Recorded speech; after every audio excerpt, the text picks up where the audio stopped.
Sir ನಾನು ಮನೆ ಮುಂದೆ ನಿಂತಿರೋ ಕಿಯಾ ಕಾರ್ ಬಗ್ಗೆ ಮಾತಾಡಲೇಬೇಕು. ಅದು ನೀವು ತಗೊಂಡು ಹಳೇದಾಗಿರ್ಬೋದು, 2-3 ವರ್ಷನೇ ಆಗಿರ್ಬೋದು. ಬಟ್ ಯಾವ ಕಾರನ್ನ ನಾನು ಮೊದಲು ಪರ್ಚೇಸ್ ಮಾಡಬೇಕು ಅಂತ ಇತ್ತು, ಅಥವಾ ಯಾವ ಗಾಡಿ ನೀವು ಫಸ್ಟ್ ಪರ್ಚೇಸ್ ಮಾಡಿದ್ದು ಅನ್ನೋಂಥದ್ದು? ನಾನು ನಮ್ಮಮ್ಮ ನನಗೊಂದು ಬೈಕ್ ಕೊಡಿಸಿದೆ, ಅವೆಂಜರ್ ಅಂತ. ಅದು ಯಾವಾಗಲೂ ಇಲ್ಲೇ ಇರುತ್ತೆ. ಆ, ಅದು ನಾನು ಡಿಗ್ರಿ ಹೋಗೋಷ್ಟೊತ್ತಿಗೆ ನನಗೇನೋ ಒಂದು ಚಿಕ್ಕ ಏನೋ ಇದಾಯಿತು, ಇನ್ಸಿಡೆನ್ಸ್ ಆಯಿತು ಅಂತ ನನಗೆ ಬೈಕ್ ಕೊಡಿಸಿದ್ರು. ಅದನ್ನು ಸಾಲ ಮಾಡೇ ಕೊಡಿಸಿದ್ರು. ಇದು ಕಾರ್ ಬಂದ್ಬಿಟ್ಟು ಯಾರೋ ಒಬ್ಬರು ಸುಮ್ಮನೆ ಹಿಂಗೆ ಅವಮಾನ ಮಾಡಿದರು. ಯೋಗ್ಯತೆ ಇದ್ದವ್ರು ಮಾತ್ರ ಮುಟ್ಟಬೇಕು, ಸುಮ್ಮನೆ ಯಾಕೆ ಅಂತ. ತುಂಬ ಬೇಕಾದವ್ರೆ, ಗೊತ್ತಿರೋರೆ, ಸ್ನೇಹಿತರೆ, ಅವ್ರು ಹರ್ಟ್ ಮಾಡಿಬಿಟ್ರು. ನಮ್ಮೆಲ್ಲ ಫ್ರೆಂಡ್ಸಿಗೂ ಹರ್ಟ್ ಆಗ್ಬಿಡ್ತು. ಅದಕ್ಕೆ ಬಂದು ಸೀದಾ ಒಂದು ಕಾರ್ ತಗೊಂಡ್ವಿ. ಕಾರ್ ತಗೊಳಕ್ಕೆ ಯೋಗ್ಯತೆ ಬೇಕು ಅಂತ ಏನಿಲ್ಲ, ಕಾಸು ಒಂದಿದ್ರೆ ಆದರೆ. ಕಾರೆಲ್ಲ ದೊಡ್ಡ ವಿಷಯನೂ ಅಲ್ಲ ಅಲ್ವಾ. ಕಾರಲ್ಲಿ ಯಾರ ಯೋಗ್ಯತೆನೂ ಅಳಿಬಾರ್ದು. ಓಕೆ, ಅವರಿಗೆಲ್ಲ ಅರ್ಥ ಆಗಿರುತ್ತೆ ಇವತ್ತು. ಇಷ್ಟು ಚೆನ್ನಾಗಿರಲಿ.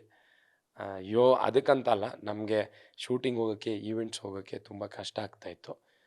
ಟ್ರಾನ್ಸ್ಪೋರ್ಟಿಗೆ ಟೈಮಿಂಗ್ಸು ಉತ್ತರ ಕರ್ನಾಟಕ ಎಲ್ಲ ಹೋದರೆ 3 ದಿನ ಆಗೋದು. ಹೋಗೋಕ್ಕೊಂದಿನ, ಅಲ್ಲಿರೋಕ್ಕೊಂದಿನ, ಬರೋಕ್ಕೊಂದಿನ. ಅದಕ್ಕೆ ನಾನು ಕಾರ್ ತೊಗೊಂಡೆ. ಸೊ ನಾನು ಕಾರ್ ತೊಗೊಂಡಿದ್ದು ನನ್ನ ಕೆಲಸದ ಪರವಾಗಿ ಹೊರತು ನಾನೇನು ಶೋಕಿ ಮಾಡೋಕ್ಕಿದ್ದಕ್ಕಲ್ಲ. ಅವಮಾನನೂ ತಲೆಯಲ್ಲಿತ್ತು ಅಷ್ಟೆ. ಗ್ಯಾರಂಟಿ ನ್ಯೂಸ್, ಸುದ್ದಿ ಖಚಿತ, ನ್ಯಾಯ ನಿಶ್ಚಿತ. ತೀರ್ಥಹಳ್ಳಿಗೆ ಆರಂಭದಲ್ಲಿ ಅಂದ್ರೆ ಲಗೇಜ್ ಸಮೇತ ಬೆಂಗಳೂರಿಗೆ ಬಂದಾಗ ವಾಪಸ್ ಹೋಗಿದ್ದಂತೂ ಬಹುಶಃ ಕ್ಯಾಂಪಸ್ಸಲ್ಲೇ. ಬಟ್ ಒಂದಿಷ್ಟು ವರ್ಷಗಳ ನಂತರ, ಅಂದ್ರೆ 2-3 ವರ್ಷಗಳ ನಂತರ ಕಿಯಾ ಕಾರಲ್ಲಿ ಹೋದಾಗ ಇಳಿದಂಥ ರೆಸ್ಪಾನ್ಸಿಗೂ, ಟಿವಿಲೆಲ್ಲ ನಿಮ್ಮನ್ನ ನೋಡಿ ನಿಮ್ಮೂರಿನ ಜನ ನಿಮ್ಮನ್ನ ಅಪ್ಪಿಕೊಂಡಂಥ ರೀತಿ ಡಿಫ್ರೆನ್ಸು, ಮತ್ತೆ ಇವಾಗ ಎಷ್ಟು ಬೆಲೆ, ಗೌರವ, ಮರ್ಯಾದೆ ಹೇಗೆ ಸರ್? ಊರಿನ ಜನ ಏನು ಹೇಳ್ತಾರೆ ಅನ್ನೋಂಥದ್ದು? ನಮ್ಮೂರಿನ ಜನಕ್ಕೆ ಅವತ್ತು ಒಂದು ಕೆಟ್ಟ ನಂಬಿಕೆ ಇತ್ತು, ಇವನೇನೋ ಆಗ್ತಾನೆ ಅನ್ನೋದು. ಆ ನಂಬಿಕೆ ಅವತ್ತೂ ಇತ್ತು. ಅವರೆಲ್ಲ ಸಪೋರ್ಟ್ ಮಾಡಿ ಕಳಿಸಿರೋದು. ನಮ್ಮ ತೀರ್ಥಹಳ್ಳಿ ಜನನ ಮರೆಯೋಂಗೇ ಇಲ್ಲ. ಅವ್ರ ಸಪೋರ್ಟಿಂದನೇ ನಾವು ಇಲ್ಲಿಗೆ ಬಂದಿರೋದು. ನೀನೇನೋ ಆಗ್ತೀಯಾ, ನೀನೇನೋ ಆಗ್ತೀಯಾ, ನೀನೇನೋ ಆಗ್ತೀಯಾ ಅಂದವರೇ ಜಾಸ್ತಿ. ಸೊ ಅವತ್ತು ಏನು ರೆಸ್ಪೆಕ್ಟಲ್ಲಿ ಕಳಿಸ್ಕೊಟ್ಟಿದ್ರು. ನನ್ನ ಫ್ರೆಂಡ್ಸ್ ಎಲ್ಲ 100 ರೂಪಾಯಿ 500 ರೂಪಾಯಿ ಎಲ್ಲ ಹಾಕಿ ಬಸ್ಸಿಗೆ ಕಳಿಸಿರೋದು. ನಾನು ಕಾರಲ್ಲಿ ಹೋದಾಗ ತುಂಬ ಹೆಮ್ಮೆಯಿಂದ ಇದು ಬೇಕಿತ್ತು ಅನ್ನೋ ಥರ ಇದು ಮಾಡಿದರೆ. Thank you friends.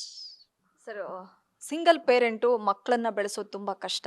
ಅದ್ರದ್ದು ಎಕ್ಸ್ಪೀರಿಯನ್ಸ್ ನಾವು ನಮ್ಮ ಫ್ಯಾಮಿಲಿಲೂ ನೋಡಿದ್ದೀವಿ ಊರಲ್ಲಿ.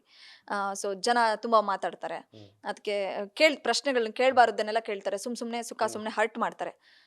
ಸೊ ತಾಯಿ ಎಷ್ಟು ನೊಂದ್ಕೊಂಡಿರ್ತಾಳೆ, ಮತ್ತೆ ತಂದೆ ಬಗ್ಗೆ ಎಲ್ಲೂ ಜಾಸ್ತಿ ಮಾತಾಡಲ್ಲ ಹುಲಿ ಕಾರ್ತಿಕ್ ಅವರು. ಆ ಪ್ರಶ್ನೆ ಕೆಲವರು ಕಮೆಂಟ್ ಸೆಕ್ಷನಲ್ಲೂ ಮಾಡ್ತಿರ್ತಾರೆ. ಸೊ ತಂದೆ ಬಗ್ಗೆ ಓಪನ್ ಅಪ್ ಆಗಿ ಯಾಕೆ ಮಾತಾಡ್ತಿಲ್ಲ, ನಿಮ್ಮನ್ನೇನೋ ಹರ್ಟ್ ಮಾಡ್ಬೇಕು ಅನ್ನೋ ಇಂಟೆನ್ಷನ್ ಅಂದಲ್ಲ, ಕ್ಯೂರಿಯಾಸಿಟಿನೂ ಅಲ್ಲ, ಜಸ್ಟ್ ಏನು ಹೇಳ್ತಾರೆ ಅಪ್ಪಾಜಿ ಬಗ್ಗೆ ಅನ್ನೋಂಥದ್ದಷ್ಟೇ. ಏನಿಲ್ಲ, ನಮ್ಮ ತಂದೆ ನಮಗೆ ಅಂದರೆ ನಾನು ಏನೂ ಮಾಡಿಲ್ಲ. ಒಂದು ಚಾಕ್ಲೇಟು, ಎಕ್ಸಾಂಪಲಿಗೆ ಒಂದು ಚಿಕ್ಕ ಚಾಕ್ಲೇಟು ತಂದು ನನ್ನ ಮಗನ ಕೊಡು ಅಂತ ಕೊಟ್ಟಿಲ್ಲ. ಸೊ ನಾನು ಯಾಕೆ ಅವ್ರ ಬಗ್ಗೆ ಸುಮ್ಮನೆ ಅವರಿಗೆ ಪಬ್ಲಿಸಿಟಿ ಕೊಡೋದು? ಅವ್ರ ಪಾರ್ಟಿಗೆ ಅವರಿದ್ರು, ಅವ್ರು ಹೊಂಟೋಗಿದ್ದಾರೆ ಈಗ ಇಲ್ಲ.